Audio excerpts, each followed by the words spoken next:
Dongeng Grasshopper, Angkat Suara.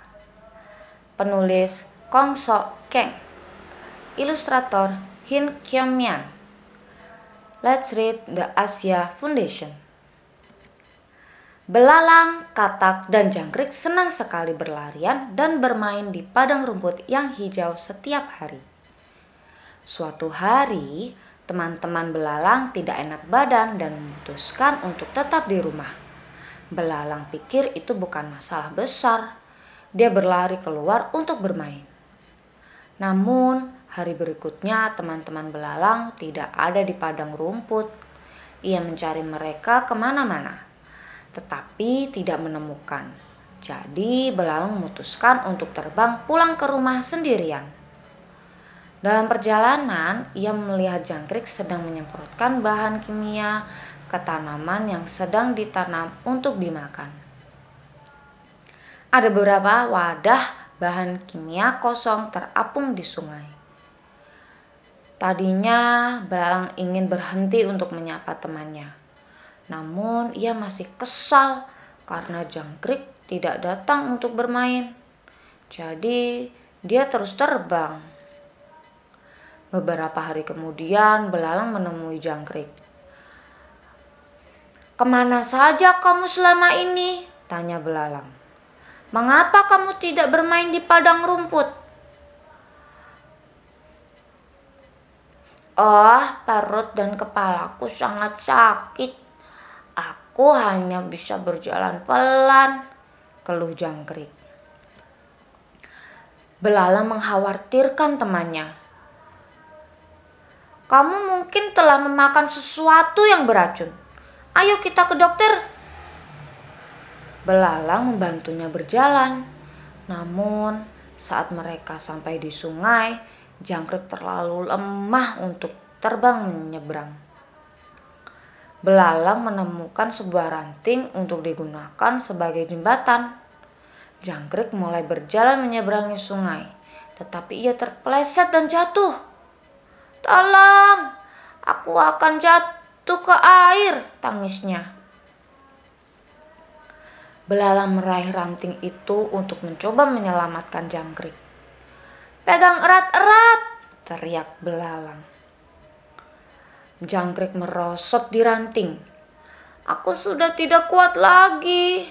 Belalang membesarkan hati jangkrik agar kuat. "Jangan lepaskan. Di air di bawah ada makhluk yang bisa menggigitmu." Tiba-tiba rantingnya patah. Belalang dan jangkrik jatuh ke air. Seekor katak raksasa melompat, siap untuk makan mereka.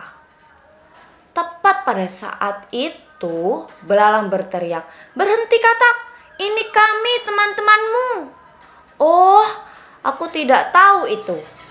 Kalian, penglihatanku tidak jelas belakangan ini. Sedang apa kalian di sini?"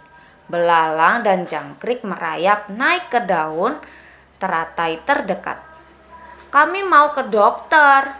Jangkrik sakit parah."